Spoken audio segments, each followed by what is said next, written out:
Darshan sir ಮನಸ್ಸಲ್ಲಿ ಆರಂಭದಲ್ಲಿ ಆವಾಗ ಏನು ಹೊಡಿತ್ತು ಮತ್ತು ಇದು ನೆಗೆಟಿವ್ ಅಂತ ಅವ್ರು ಯಾವತ್ತೂ ಕನ್ಸಿಡರ್ ಮಾಡಲಿಲ್ವಾ ಹೇಗೆ ಅನ್ನೋವಂಥದ್ದು? ಇಲ್ಲ, ಟೈಟ್ಲ್ ಬಂದು ಸಿನಿಮಾಗೆ ತುಂಬ ಸೂಕ್ತವಾಗಿತ್ತು, ಸ್ಕ್ರಿಪ್ಟ್ಗೆ ಸೂಕ್ತವಾಗಿತ್ತು. ಸೊ ಹಾಗಾಗಿ ಇನ್ಫ್ಯಾಕ್ಟ್ ಡೆವಿಲ್ ಅನ್ನೋ ಟೈಟ್ಲ್ ಬೇರೆ ಯಾರ ಹತ್ರನೂ ಇತ್ತು, ಅವ್ರನ್ನ ರಿಕ್ವೆಸ್ಟ್ ಮಾಡಿ ನಾವು ಟೈಟ್ಲ್ ಅವ್ರ ಹತ್ರ ನಾವು ತಗೊಂಡಿದ್ದು. ಆ್ಯಂಡ್ ಈಗ ನಾವು ಏನೇ ನೋಡ್ತೀವಿ, it is all about the film, it's about the script. ಅದಕ್ಕೆ ಏನು ಬೇಕು ಅದನ್ನೇ ಮಾಡಿರೋದು. ಆ್ಯಂಡ್ ಅದಕ್ಕೆ ಟೈಟ್ಲ್ ಅದಕ್ಕೆ ಸೂಕ್ತವಾಗಿತ್ತು, ಹಾಗಾಗಿ ಡೆವಿಲ್ ಅಂತ. ಯಾಕೆ ಡೆವಿಲ್ ಅನ್ನುವಂಥದ್ದು ಒಂದು ಪ್ರಶ್ನೆ ಬಂದಾಗ ಯಾಕೆ ಪರ್ಟಿಕ್ಯುಲರ್ ಆಗಿ ಕತೆಗೆ ಈ ಡೈಲಾಗ್ ಈ ಟೈಟ್ಲ್ ಆಯಿತು ಮತ್ತು ಅದು ಏನು ಹೇಳಕೊಟ್ಟಿದ್ರಿ ಅನ್ನೋಂಥದ್ದು ಸರ್ ಕ್ಲೂ ಸಣ್ಣದಾಗಿ? ಅದಕ್ಕೆ 11ನೇ ತಾರೀಕೆ ನೋಡ್ಬೇಕು ನೀವು. ಅಲ್ಲ ಟೈಟಲ್ ಸರ್ ಯಾಕೆ ಕತೆಗೆ ಆಪ್ಟ್ ಆಯಿತು ಹೇಗೆ? ಕತೆಗೆ ಆಪ್ಟ್ ಆಗಿತ್ತು ಟೈಟ್ಲ್, ಅದಕ್ಕೋಸ್ಕರ ಟೈಟ್ಲ್ಗೋಸ್ಕರ ಕತೆ ಮಾಡಲ್ಲ, ಕತೆಗೋಸ್ಕರ ಟೈಟ್ಲ್ ಆಪ್ಟ್ ಆಗಿತ್ತು, ಅದಕ್ಕೆ ತಗೊಂಡು. ಓಕೆ ಸರ್, ದರ್ಶನ್ ಸರ್ ಲೈಫಲ್ಲಿ ಒಂದು ಘಟನೆ ನಡೀತು, ಅದು ಖಂಡಿತ ಚಿತ್ರತಂಡಕ್ಕೆ ಒಂದು ಸಂಕಷ್ಟದ ಪರಿಸ್ಥಿತಿನ ತಂದುಕೊಡ್ತು. ಬಟ್ ಅದು ಬಿಫೋರ್ ನೀವು ಶೂಟ್ ಮಾಡುವಂಥ ಪ್ಲ್ಯಾನು ಮತ್ತು ಅವರು ಹೊರಗಡೆ ಬಂದ ನಂತರ ಶೂಟ್ ಮಾಡಿದಂತಹ ಸನ್ನಿವೇಶ ಎಷ್ಟು ಡಿಫಿಕಲ್ಟ್ ಆಗಿತ್ತು ನಿಮಗೆ ಅನ್ನುವಂಥದ್ದು? ಅಂದರೆ ಸಿನಿಮಾದ ಕೆಲವು ಪೋರ್ಷನ್ ಉಳಿಸ್ಕೊಂಡಿದ್ರಿ, ಅದನ್ನು ಬಂದ ನಂತರ ದರ್ಶನ್ ಅವರು ಆ್ಯಕ್ಟರ್, ಅವರು ಅವಾಗಲಿ ಅದಾದಮೇಲಾಗಲಿ ಸಿನಿಮಾ ಆ್ಯಕ್ಟ್ ಮಾಡಬೇಕಾದ್ರಾಗಲಿ ಈಸ್ ಎ ಪ್ರೊಫೆಷ್ನಲ್. ಬೇರೆ ಯಾವುದೇ ಥರದ, ಇನ್ಫ್ಯಾಕ್ಟ್ ನಮ್ಮ ಸೆಟ್ಟಲ್ಲಿ ನಾವು ಫಸ್ಟ್ ಫಾಲೋ ಮಾಡೋದೇ ಅದು. ಆ್ಯಕ್ಚುಲಿ ಏನಂದರೆ ವೆರಿ ಪ್ರೊಫೆಷ್ನಲ್. ನಾವು ಅಲ್ಲಿ ಬರೋದು ಎಲ್ಲರೂ ಅಲ್ಲಿ ಅಷ್ಟು ಜನ, ಯಾಕಂದರೆ ಒಂದು 400-500 ಜನ ಒಂದು ಸೆಟ್ಟಲ್ಲಿ ಸೇರ್ತೀವಿ, ಅಲ್ಲಿ ಒಂದು ಕೆಲಸ ನಡೆಯುತ್ತೆ. ಅದ್ರ ಹಿಂದೆ ಶ್ರಮ ಪಡೋವಂಥ ನಮ್ಮ ಜಗ್ಗಿ ಆಗಿರ್ಬೋದು, ಸುರೇಶ್ ಅವ್ರು ಆಗಿರ್ಬೋದು, ಅಷ್ಟು ಜನ ಸೇರಿಸಿ ಒಂದು ಕೆಲಸನ ಅಚ್ಚುಕಟ್ಟಾಗಿ ಶೂಟಿಂಗ್ ಮಾಡಬೇಕು ಅಂತ ಏರ್ಪಾಡು ಮಾಡಿಕೊಡ್ತಾರಲ್ಲ, ಅಲ್ಲಿ ಬಂದು ನಾವು ಬೇರೆ ಯಾವುದೇ ಥರದ ಡಿಸ್ಕಷನ್ಸ್ ಆಗಲಿ ಬೇರೆ ವಿಷಯಗಳು ನಡೀತಾ ಇರಲಿಲ್ಲ. It was a pure work energy and work that happen. So ಯಾವುದೇ ಡಿಫ್ರೆನ್ಸ್ ಇರಲಿಲ್ಲ. ಕತೆ ಚೆನ್ನಾಗಿ ತಲೆಯಲ್ಲಿ ಎಲ್ಲರಿಗೂ ಕೂತಿತ್ತು. ಅದು 1 ವರ್ಷ ಅಲ್ಲ, ಯಾಕಂದರೆ 2018 ಟ್ರಾವೆಲ್ ಮಾಡ್ತಾ ಇದೀವಿ ಅಂದಮೇಲೆ ಆ ಕತೆ ಎಷ್ಟು ಚೆನ್ನಾಗಿ ಅವ್ರ ತಲೆಯಲ್ಲಿ ಕೂತಿತ್ತು ಅಂದರೆ ನಾನೇ ಏನಾದರೂ ಒಂಚೂರು ಮರೆತರೂ ಕೂಡ ದರ್ಶನ್ ಅವರು ಅದನ್ನ ನನಗೆ ಜ್ಞಾಪಿಸ್ತಾ ಇದ್ರು. ಸೊ ಹಾಗಾಗಿ it was always a proper professional approach ಅಷ್ಟೇ. ಪ್ರಕಾಶ್ ಸರ್, ಅನ್ಫಾರ್ಚುನೇಟ್ಲಿ ಚಂದನ್ ಅವ್ರನ್ನ ಈ ಸಿನಿಮಾದಿಂದ ಹೊರಗಿಡ್ತಿದ್ದೀವಿ ಅನ್ನುವಂಥ ಪೋಸ್ಟ್ನ ಸ್ವತಃ ದರ್ಶನ್ ಸರ್ ಸೋಷಿಯಲ್ ಮೀಡಿಯಾದಲ್ಲಿ ಪೋಸ್ಟ್ ಮಾಡಿದ್ರು. ಯಾರನ್ನ? ಚಂದು ಅವರು ಆಕ್ಟ್ ಮಾಡ್ತಾ ಇದ್ರು ಈ ಸಿನಿಮಾದಲ್ಲಿ, ಬಟ್ ಹೊರಗಡೆ ಇಡ್ತಿದೀವಿ ಅನ್ನುವಂಥದ್ದನ್ನ ಪೋಸ್ಟ್ ಮಾಡಿದ್ರು ದರ್ಶನ್ ಅವರು. ಚಂದುನ? ಯಾವ ಚಂದು? ನಮ್ಮ ಅಳಿಯ. ಹೌದು. ಓಕೆ. ಸೊ ದಿಢೀರಾಗಿ ನಿರ್ಧಾರ ಮಾಡಿದಂಥದ್ದ ಹೇಗೆ, ಏನು ಆ ಪಾತ್ರ ಈಗ ಯಾರು ಮಾಡ್ತಿದ್ದಾರೆ? ಇಲ್ಲ, ಅದು ಹಾಗಲ್ಲ. It was a conscious decision actually. ಅದನ್ನ ಯುವರಾಜ್ ಅವರು ಮಾಡಿದ್ದಾರೆ. ಸೊ ಯಾಕಂದರೆ ಚಂದು ಅವ್ರನ್ನ ಲಾಂಚ್ ಮಾಡ್ತಾ ಇದ್ದೀವಿ, ಅವ್ರು ಲಾಂಚ್ ಮಾಡ್ತಾ ಇದ್ದಾರೆ ಹೀರೋ ಆಗಿ. ಹಾಗಾಗಿ ಅವ್ರದ್ದು ಎಲ್ಲ ವ್ಯವಸ್ಥೆಗಳು ನಡೀತಾ ಇದ್ದಾಗ ಈ ಚಿಕ್ಕ ಪಾತ್ರ ಬೇಡ ಅಂತ ಹೇಳಿ ಅದು ಡಿಸಿಷನ್ ಆಗಿದ್ದು. ಹಾಗೆ ಆ ಪಾತ್ರ ಕೂಡ ತುಂಬ ಒಂದು ಸ್ಟ್ರಾಂಗ್ ಆದಂಥ ಒಂದು ಕ್ಯಾರೆಕ್ಟರ್. ಹಾಗಾಗಿ ಯುವರಾಜ್ ಅವರು ಆ ಕ್ಯಾರೆಕ್ಟರ್ನ ಮಾಡಿದ್ರು. ಸರ್, ಪ್ರಕಾಶ್ ಸರ್, ಅವರ ಅನುಪಸ್ಥಿತಿಯಲ್ಲಿ ಪ್ರಮೋಷನ್ ಮಾಡೋದು ಎಷ್ಟು ಭಾರ ಅಂತ ಅನಿಸುತ್ತೆ ನಿಮಗೆ ಅಂತ ಹೇಳಿ? ಯಾಕಂದರೆ ಎಲ್ಲಿ ಹೋದರೂ ಕೂಡ ಅವ್ರು ಇದ್ದಿದ್ರೆ ಪ್ರಮೋಷನ್ಗೆ ಈಸಿ ಆಗ್ತಿತ್ತು. ಈಗ ಒಂಥರ 100% ನಿಮ್ಮೆಲ್ಲ ಕಣ್ಣುಗಳಲ್ಲೂ ನೋವು ಕಾಣಿಸ್ತಾ ಇದೆ. ನಿಮ್ಗೆ ಎಷ್ಟು ಭಾರ ಅಂತ ಅನಿಸ್ತಿದೆ? ಒಂದು. ಮತ್ತೊಂದು, ಅವ್ರು ಶೂಟಿಂಗ್ ಮಾಡುವಂಥ ಸಂದರ್ಭದಲ್ಲಿ ಆ ಬೆನ್ನೋವಲ್ಲೇ ಅವರು ಆ್ಯಕ್ಟ್ ಮಾಡಿದ್ದು, ಒಂದವರು ಅವರನ್ನು ಲಿಫ್ಟ್ ಮಾಡಿ ಸಡನ್ ಆಗಿ ಮಲಗಿದ ದೃಶ್ಯ ಸಿಕ್ಕಾಪಟ್ಟೆ ವೈರಲ್ ಆಯಿತು. ಆ ಸಂದರ್ಭದ ಬಗ್ಗೆ ಅದು ಅವ್ರ ವೆಯ್ಟ್ ಜಾಸ್ತಿ, ಅದು ನಾವೇನು ಮಾಡೋಕ್ಕಾಗಲ್ಲ. ಇಲ್ಲ, ಸೊ ಜೋಕ್ಸ್ ಅಬೌಟ್ ನಿಮ್ಮ ಫಸ್ಟ್ ಕ್ವೆಶ್ಚನ್ ಏನು ಹೇಳಿ? ಡೆಫಿನೆಟ್ಲಿ ನಾನು ಆಗಲೇ ಮೊದಲೇ ಹೇಳಿದಾಗೆ ದರ್ಶನ್ ಇಲ್ಲದೆ ಇರೋದು it's a very big what is a vacuum. ಅದನ್ನು ನಾವು ಯಾವತ್ತೂ ತುಂಬಕ್ಕಾಗಲ್ಲ. ಇನ್ಫ್ಯಾಕ್ಟ್ ನಾನು ಈ ಪ್ರೆಸ್ ಮೀಟ್ನ ಸ್ವಲ್ಪ ತಡವಾಗಿ ಇಟ್ಕೊಂಡಿದ್ದೆ, ಬಂದು ಎಲ್ಲೋ ಒಂದು ಕಡೆ ಬರ್ತಾರೆ, ನಮ್ಮ ಜೊತೆಯಾಗಿ ಇರ್ತಾರೆ ಅಂತಲೇ ನಾನು ಅಂದ್ಕೊಂಡಿದ್ದು. ಸೊ ಆ ನೋವು ಖಂಡಿತ ಇದೆ. ಯಾಕಂದರೆ ದರ್ಶನ್ ನಾನು ಆಗಲೇ ಹೇಳಿದಾಗೆ ಜೊತೆಲಿದ್ರೆ it's a very super strength for me. Not just as a person, as an actor, as a friend also. ನನಗೆ ಅವ್ರ ಒಂದು ಸ್ಟ್ರೆಂತ್ ಅವರು, ಆ್ಯಕ್ಚುಲಿ ನನ್ನ ಫ್ಯಾಮಿಲಿ ಫ್ರೆಂಡ್ ಅವರು. ಸೊ ಹಾಗಾಗಿ is definitely missed here, a lot missed. ಅದನ್ನು ಹೇಳಿ ಅವರ ಇಲ್ಲದೇ ಇದ್ರೂ ಕೂಡ ನಾನು ಇಲ್ಲಿ ತುಂಬ ಇದಾಗ ನಾನು ನೆನೆಸ್ಕೋಬೇಕಾದ್ರೆ ಏನಂದರೆ ಅವ್ರ ಫ್ಯಾಮಿಲಿ. ಆ್ಯಕ್ಚುಲಿ ಅದು ವಿಜಯಲಕ್ಷ್ಮಿ ಇರ್ಬೋದು, ದಿನಕರ್ ಇರ್ಬೋದು, ಅವರೆಲ್ಲರೂ ನಮ್ಮ ಜೊತೆಗೆ ಯಾವಾಗಲೂ ಏನೇ ನಿಮ್ಗೆ ಕೆಲಸ ಬೇಕಾದರೂ ಹೇಳಿ, ನಿಮ್ಗೆ ಏನೇ ಸಪೋರ್ಟ್ ಬೇಕಾದರೂ ಹೇಳಿ ನಾವು ಮಾಡ್ತೀವಿ ಅಂತ ಜೊತೆಲಿ ನಿಂತರು. ಆ್ಯಂಡ್ ಅದಾದಮೇಲೆ ದರ್ಶನ್ ಅವರ ಸೆಲೆಬ್ರಿಟೀಸ್. ಆ್ಯಕ್ಚುಲಿ ನಿಜ ಹೇಳಬೇಕು ಅಂದರೆ ಅವರು ಅಷ್ಟು ನಮ್ಮನ್ನ ತೊಂದರೆ ಆಗಲಿ, ಇಲ್ಲ ನಾವು ಅದನ್ನ ಮಿಸ್ ಮಾಡ್ಕೊಳ್ಳೋ ಅಂಥ ಒಂದು ಪರಿಸ್ಥಿತಿಗೆ ತಳ್ಳಲಿಲ್ಲ. ಅಷ್ಟರ ಮಟ್ಟಿಗೆ ಅವರು ಕೆಲಸ ಮಾಡ್ತಿದ್ದಾರೆ, ಅವ್ರು ಪ್ರಮೋಟ್ ಮಾಡ್ತಾ ಇದ್ದಾರೆ. So hats off to them, to Darshan celebrities.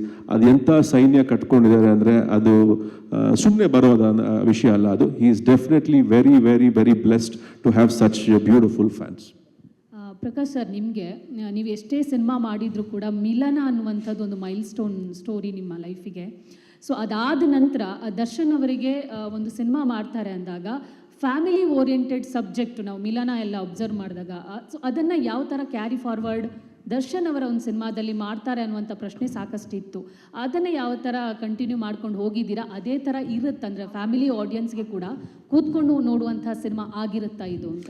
ಖಂಡಿತ ಅದು ಎಲ್ಲರೂ ಕೂತ್ಕೊಂಡು ನೋಡುವಂಥ ಸಿನಿಮಾನೇ ಖಂಡಿತ ದ ಡೆವಿಲ್.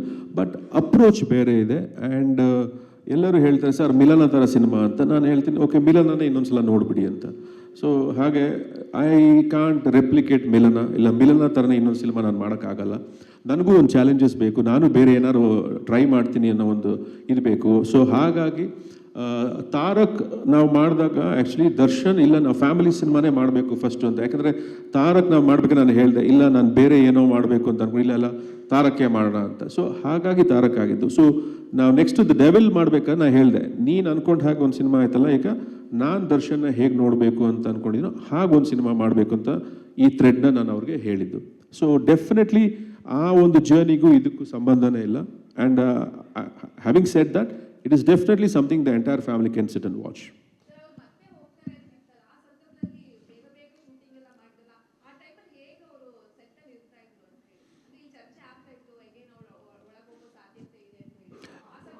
ಇಲ್ಲ, ಅದು ಯಾವುದು ಅವರು ನಮ್ಮ ಹತ್ರ ಹೇಳ್ಕೊಳ್ಳಿಲ್ಲ. ಆ್ಯಕ್ಚುಲಿ ಅವ್ರು ಯಾವತ್ತೂ ಅವರ ಪರ್ಸ್ನಲ್ ಲೈಫಲ್ಲಿ ಏನು ನಡೀತಾ ಇತ್ತು ಅದನ್ನ ಸೆಟ್ಟಿಗೆ ತಂದೇ ಇಲ್ಲ. ಇನ್ಫ್ಯಾಕ್ಟ್ ಈ ವಾಸ್ ವೆರಿ ಪ್ರೊಫೆಷ್ನಲ್. ನೀಟಾಗಿ ಶೂಟಿಂಗ್ ಮಾಡೋಣ, ಕರೆಕ್ಟಾಗಿ ಮುಗಿಸ್ಕೊಳ್ಳೋಣ, ಯಾಕಂದರೆ ಆಲ್ರೆಡಿ ಇಷ್ಟು ಲೇಟ್ ಆಗಿದೆ, ಬೇಗ ರಿಲೀಸ್ ಮಾಡೋಣ ಸಿನಿಮಾ ಅನ್ನೋದೇ ಇದ್ದಿದ್ದು. ಆ್ಯಂಡ್ ನೀವೆಲ್ಲ ಕೇಳಿದ ಹಾಗೆ ಬ್ಯಾಕ್ ಪೇನ್ ಅಂತ ಹೇಳಿದ್ರೆ ಅವರು ಎಷ್ಟು ಮೆಡಿಸಿನ್ಸ್ ತೊಗೊಳ್ತಿದ್ರು, ಎಷ್ಟು ಇಂಜೆಕ್ಷನ್ಸ್ ತೊಗೊಳ್ತಿದ್ರು ಅನ್ನೋದು ನಾನಾಗಲಿ ಬೇರೆ ನಮ್ಮ ಜೊತೆ ಕೆಲಸ ಮಾಡಿದಂಥ ಎಲ್ಲರೂ ಸೆಟ್ಟಲ್ಲಿ ನೋಡಿದ್ದಾರೆ. ಸೊ ಅದ್ರ ಬಗ್ಗೆ ನಾನು ಜಾಸ್ತಿ ಚರ್ಚೆ ಮಾಡೋಕ್ಕೆ ಹೋಗಲ್ಲ. Because it was there, it existed.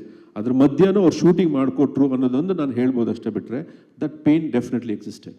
Prakash sir, Ravi ETV ನೆಟ್ವರ್ಕ್ನಿಂದ ಸರ್, ಈ ಸಿನಿಮಾ ಎಷ್ಟು ಥಿಯೇಟ್ರಲ್ಲಿ ನೀವು ರಿಲೀಸ್ ಮಾಡ್ತಾ ಇದ್ದೀರಾ ಒಂದು ಈ ಸಿನಿಮಾ, ಮತ್ತು ಈ ಸಿನಿಮಾ ಈಗಾಗಲೇ ಬಿಸ್ನೆಸ್ ವೈಸ್ ಅಂತ ಬಂದಾಗ ನಾವು ಈಗಾಗಲೇ ಸಾಕಷ್ಟು ಕೆಲವೊಂದು ಸುದ್ದಿಗಳು ಅಂದರೆ ಯಾವುದೇ ಅಂದರೆ ಡಿಸ್ಟ್ರಿಬ್ಯೂಷನ್ ಕಡೆಯಿಂದ ಅಂದರೆ ನೀವು ಒಂದು ರೇಟ್ನ ಕೋಟ್ ಮಾಡಿರ್ತಾರೆ, ಆ ರೇಟ್ ಬಂದಿಲ್ಲ. ಸೊ ಓವರ್ ಆಲ್ ನೀವೇ ಇದು ಮಾಡ್ತಿರಿಂದ ಅದೊಂದು ಬಿಸ್ನೆಸ್ ವೈಸು ಮತ್ತು ಡಿಜಿಟಲ್ ಅಪ್ರೋಚ್ ಇರ್ಬೋದು, ಚಾನಲ್ ಅಪ್ರೋಚ್ ಇರ್ಬೋದು, ಯಾವ ರೀತಿ ನಿಮಗೆ ಹೆಲ್ಪ್ ಆಗ್ತಾ ಇದೆ. ಬಟ್ ದರ್ಶನ್ ಅವರ ಅನುಪಸ್ಥಿತಿಯಲ್ಲಿ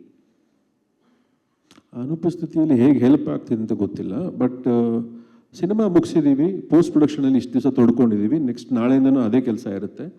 ಆ್ಯಂಡ್ ಸಿನಿಮಾ ರಿಲೀಸ್ ಮಾಡಬೇಕು ಅಂತ ನಾವೇ ಡಿಸೈಡ್ ಮಾಡಿದ್ವಿ ಆ್ಯಕ್ಚುಲಿ. ಸೊ ಹಾಗಾಗಿ ನಾವೇ ರಿಲೀಸ್ ಮಾಡ್ತಾ ಇದ್ದೀವಿ with the help of Supreeth and Gangadhar. ಅವ್ರು ನಮಗೆ ಥಿಯೇಟರ್ ಸೆಟಪ್ ಮಾಡಿಕೊಡ್ತಾ ಇದ್ದಾರೆ, ನಾವು ರಿಲೀಸ್ ಮಾಡ್ತಾ ಇದ್ದೀವಿ. ಅಪ್ರಾಕ್ಸಿಮೇಟ್ ಎಷ್ಟು ಥಿಯೇಟ್ರಲ್ಲಿ ಮಾಡ್ತೀವಿ? ಐ ಥಿಂಕ್ ಮ್ಯಾಕ್ಸಿಮಮ್ ಥಿಯೇಟರ್ಸ್ ಬರುತ್ತೆ. ನಿಮಗೆ ಎಷ್ಟು ಕವರ್ ಮಾಡೋಕ್ಕಾಗುತ್ತೆ ಅಷ್ಟು ಥಿಯೇಟರ್ಸ್ ಬಂದೇ ಬರುತ್ತೆ. ಕರ್ನಾಟಕದಲ್ಲಿ ಯಾವ್ಯಾವ ಮೂಲೆ ಕವರ್ ಮಾಡೋಕ್ಕಾಗುತ್ತೋ ಅಷ್ಟು ಬರುತ್ತೆ. ಯಾಕಂದರೆ ಅಷ್ಟು ಸೆಂಟರ್ಗಳಿಂದ ಅಷ್ಟೇ ಡಿಮಾಂಡ್ ಇದೆ. ಕನ್ನಡ ಸಕ್ಸಸ್ ಆದಮೇಲೆ ಬೇರೆ ಭಾಷೆಗೆ ಡಬ್ಬಿಂಗ್ ಮಾಡೋದು ಆ ಥರದ್ದು ಥಾಟ್ಸ್ ಏನಾಗಿದೆಯಾ? ಅದು ಖಂಡಿತ ಯೋಚನೆ ಮಾಡಿಲ್ಲ ಮೇಡಮ್ ಆ್ಯಕ್ಚುಲಿ ಕಾಸ್ಟ್ಯೂಮ್ ಡಿಸೈನರ್ ತುಂಬ ಚೆನ್ನಾಗಿ ಮಾಡಿದ್ದೀರಾ, ತುಂಬ ಪ್ರೊಫೆಷನಲ್ ಆಗಿ ಕಾಣ್ತಾರೆ. ಅದರಲ್ಲೂ ಎಸ್ಪೆಷಲಿ ದರ್ಶನ್ ಅವ್ರು ತುಂಬ ಹೆಂಗೆ ಕಾಣಿಸ್ತಾರೆ. ಸೊ ಇದಕ್ಕಿಂತ ಮುಂಚೆ ನೀವು ಯಾವುದನ್ನ ಸಿನಿಮಾಗೆ ಕಾಸ್ಟ್ಯೂಮ್ ಡಿಸೈನ್ ಮಾಡಿದ್ದ ಇದೇ ಫಸ್ಟಾ ಹೇಗೆ? ವೆಲ್, ಇದು ನಾನು ಒಬ್ಬಳೇ ಅಲ್ಲ, ಚೇತನ್ ಬಂದಿಲ್ಲ ಅನ್ಕೋತೀನಿ. ಚೇತನ್ ಅವರು ಕೂಡ ನಾವು ಒಟ್ಟಿಗೆ ಕೂತ್ಕೊಂಡು ಪ್ಲ್ಯಾನ್ ಮಾಡಿದಂತಹ ಡಿಸೈನ್ಸ್. ಆ್ಯಂಡ್ ಪ್ರಕಾಶ್ ಸರ್ ಯಾವಾಗ ಫಸ್ಟ್ ನಾವು ಕೂತ್ಕೊಂಡು ಓಕೆ ಇದು ಕ್ಯಾರೆಕ್ಟರು ಈ ಥರ ಬೇಕು ಅಂತ ಡೀಟೇಲ್ಡಾಗಿ ನಾವೆಲ್ಲ ಇನ್ಫಾರ್ಮೇಷನ್ ತೊಗೊಂಡು ನಾನು ಚೇತನ್ ಕೂತ್ಕೊಂಡು ಒಂದು ಸ್ಕೆಚ್ ಮಾಡಿ, ಆಮೇಲೆ ಪ್ರತಿಯೊಂದು ಕಾಸ್ಟ್ಯೂಮಲ್ಲೂ ಒಂದು ಥಾಟ್ ಹೋಗಿದೆ, ಏನಕ್ಕೆ ಅಂತ ನೀವು ಸಿನಿಮಾದಲ್ಲಿ ನೋಡಿದ್ರೆ ಗೊತ್ತಾಗುತ್ತೆ. ಹಾಗೆ ಅದಕ್ಕೆ ಡೀಟೇಲ್ಡಾಗಿ ಪ್ರತಿಯೊಂದು costume, most of the costume 80% ಅದು ಹ್ಯಾಂಡ್ಮೇಡ್. ಸೊ ಚೇತನ್ ಅವ್ರಿಗೆ ನಾವು ಡಿಸೈನ್ ಕೊಡ್ತಾ ಇದ್ವಿ, ಚೇತನ್ ಕೂಡ ಅವ್ರ ಇನ್ಪುಟ್ಸ್ ಹಾಕ್ತಿದ್ರು. ಆ್ಯಂಡ್ ಎಂಬ್ರಾಯ್ಡ್ರಿ ಕಲರಿಂದ ಹಿಡಿದು ಅವ್ರ ಆಕ್ಸೆಸರೀಸ್ ಕೂಡ ನಾವು ಪ್ರಕಾಶ್ ಅವ್ರ ಜೊತೆ ಡಿಸ್ಕಸ್ ಮಾಡಿ ಇದು ಓಕೆನಾ ಕ್ಯಾರೆಕ್ಟರ್ಗೆ ಅಂತ ಡಿಸೈಡ್ ಮಾಡಿ ನಾವು ಮುಂದುವರ್ಸಿದ್ದೀವಿ. ಆ್ಯಂಡ್ ಇದಕ್ಕಿಂತ ಮುಂಚೆ ಹೌದು, ನಾನು ಪ್ರಕಾಶ್ ಅವ್ರ ಜೊತೆ ಯಾವ್ಯಾವ ಸಿನಿಮಾ ಮಾಡಿದ್ದಾರೆ, ಒಂದು ಬ್ಯಾಕ್ಗ್ರೌಂಡಲ್ಲಿ ನಾವು ಒಟ್ಟಿಗೆ ಕೆಲಸ ಮಾಡಿ ಅದರಲ್ಲಿ ನಾನು ಕಾಸ್ಟ್ಯೂಮ್ ಡಿಸೈನ್ ಮಾಡಿದ್ದೀನಿ. So I think starting from ಮಿಲನದಿಂದ ನಾನು ಜೊತೆಗೆ ನಿಂತು ಅವರು ಕಾಸ್ಟ್ಯೂಮ್ಸ್ ಎಲ್ಲ ಅಂದರೆ ಹೆಲ್ಪ್ ಮಾಡ್ತಿದ್ದೆ ಮುಂಚೆ. ಬಟ್ ಇಲ್ಲಿ ನಾನು ಫುಲ್ ಫ್ಲೆಜ್ ಆಗಿ ಚೇತನ್ ಜೊತೆ ಇನ್ವಾಲ್ವ್ಮೆಂಟ್ ಆಗಿದೆ. ಪ್ರಕಾಶ್ ಸರ್, ಆವಾಗ ವಿಚಾರಕ್ಕೆ ಕಂಟಿನ್ಯೂ ಕೇಳೋದಾದರೆ, ಡೆವಿಲ್ ಅನ್ನುವಂಥ ಒಂದು ಟೈಟಲ್ 2018ಕ್ಕೆ ರಿಜಿಸ್ಟರ್ ಆದರೂ ಕೂಡ ಕತೆ ನರೇಷನ್ ಆದಮೇಲೆ ದರ್ಶನ್ ಅವರೇ ಹೀರೋ ಆಗಬೇಕು ಅಂತ ಕನ್ಸಿಡರ್ ಮಾಡಿಕೊಂಡು ಕತೆ ರೆಡಿ ಮಾಡಿದ್ರು, ಅಥವಾ ಕತೆ ಎಲ್ಲ ರೆಡಿ ಆದಮೇಲೆ ದರ್ಶನ್ ಅವರಿಗೆ ಆಪ್ಟ್ ಆಗುತ್ತೆ ಅಂತ ಅನಿಸಿದ್ದ ನಿಮಗೆ? ಇಲ್ಲ, ನನಗೆ ಆ್ಯಕ್ಚುಲಿ ಒಬ್ಬ ಆರ್ಟಿಸ್ಟ್ಗೆ ಕಥೆ ಮಾಡಿ ಗೊತ್ತಿಲ್ಲ, ಅಂದರೆ ನನಗದು ಬರಲ್ಲ ಬೇಸಿಕಲಿ. ಕತೆ ಒಂದು ಲೈನ್ ನಮ್ಮ ಹತ್ರ ರೆಡಿ ಇತ್ತು ಆ್ಯಕ್ಚುಲಿ. ಸೊ ಹಾಗಾಗಿ ಆ ಲೈನ್ನ ನಾನು ದರ್ಶನ್ ಅವ್ರಿಗೆ ನರೇಟ್ ಮಾಡಿದೆ, ಈ ಥರ ಒಂದು ಲೈನ್ ಇದೆ, ನನ್ನ ಥಾಟ್ ಇದೆ, ನಿಮ್ಗೆ ಇಷ್ಟ ಆದರೆ ಹೇಳಿ ಅಂತ. ಸೊ ಅವ್ರು ಇನ್ಸ್ಟೆಂಟಾಗಿ ಹಿ ರಿಯಲಿ ಲೈಕ್ಡ್ ಇಟ್, ತುಂಬ ಇಷ್ಟಪಟ್ಟರು ಅದನ್ನು.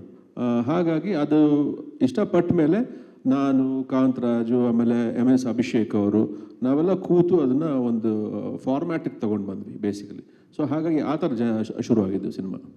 ಸರ್, ಈಗ ಒಂದು ಕತೆ ಆರಂಭದಲ್ಲಿ ಇದ್ದಿದ್ದೆ ಈಗ ನಿಮಗೆ ಅಂದ್ಕೊಂಡಂಗೆ ಬಂತ ಅನ್ನೋಂಥದ್ದು ಒಂದು ಕಡೆ ಆದರೆ, ಈ ಎಲ್ಲ ಘಟ್ಟಗಳಾದಮೇಲೆ ಏನು ಚೇಂಜಸ್ ಆಯಿತು ಸರ್ ಡೆವಿಲಲ್ಲಿ ಅನ್ನುವಂಥದ್ದು? ಮತ್ತು ಬಜೆಟ್ ವಿಚಾರದಲ್ಲಿ ನಿಮಗೆ ಅದನ್ನು ಮ್ಯಾನೇಜ್ ಮಾಡೋದು ಎಷ್ಟು ದೊಡ್ಡ ಚಾಲೆಂಜ್ ಆಯಿತು? ಯಾಕಂತಂದರೆ ತುಂಬ ಗ್ಯಾಪ್ ಆಯಿತು, ಅದನ್ನು ಮ್ಯಾನೇಜ್ ಮಾಡುವಂಥದ್ದು ತುಂಬ ವಿಷಯಗಳು ಕೇಳಿ ಬಂತು. ಹಾಗಾಗಿ ಸರ್ ಅದೆಲ್ಲ ಒಂದು part and parcel of production actually. ಅದು ಹೇಗೆ ಅಂದರೆ, ನಾನು ಬಂದು ಈಗ ನನಗೆ ಈಗಾಯಿತು ಅಂತ ಹೇಳ್ಕೊಂಡ್ರೆ, ಈಗ ನನ್ನ ಮನೆ ತೊಂದರೆನ ನಾನು ನಿಮ್ಮ ಹತ್ರ ಹೇಳ್ಕೊಂಡಾಗ, that is not like that. Nothing is a problem here actually. ಅದು ಒಂದೊಂದು, ಈಗ ಸೆಟ್ಟಲ್ಲೇ ಅಷ್ಟೇ, ನಾವೇನೋ ಶುರು ಮಾಡಿರ್ತೀವಿ, ಇವತ್ತು ಇಷ್ಟು ಮುಗಿಸ್ಬೇಕು ಅಂದ್ಕೊಂಡಿರ್ತೀವಿ, ಸಡನ್ನಾಗಿ ಮಳೆ ಬರುತ್ತೆ. ಸೊ ಹಾಗೆಯೇ ಪ್ರತಿಯೊಂದು ಹಂತದಲ್ಲೂ ಏನೇ ಚಾಲೆಂಜಸ್ ಬಂದರೂ ಅದನ್ನ ಫೇಸ್ ಮಾಡೋಕ್ಕೆ ನಾವು ರೆಡಿ ಇದ್ವಿ. ಸೊ ಅದು ಯಾವತ್ತು ನಾವು ಬಡ್ಜೆಟ್ಗೆ ಇದಾಗುತ್ತೆ ಅದಾಗುತ್ತೆ ಅಂತೆಲ್ಲ ಡೆಫಿನೆಟ್ಲಿ ಒಂದು ಕ್ಯಾಲ್ಕುಲೇಷನ್ಸಲ್ಲಿ ಆ ಕಡೆ ಈ ಕಡೆ ಆಗುತ್ತೆ, ಅದನ್ನು ನಿಭಾಯಿಸ್ಕೊಂಡು ಇಲ್ಲಿ ತನಕ ಬಂದಿದ್ದೀವಿ.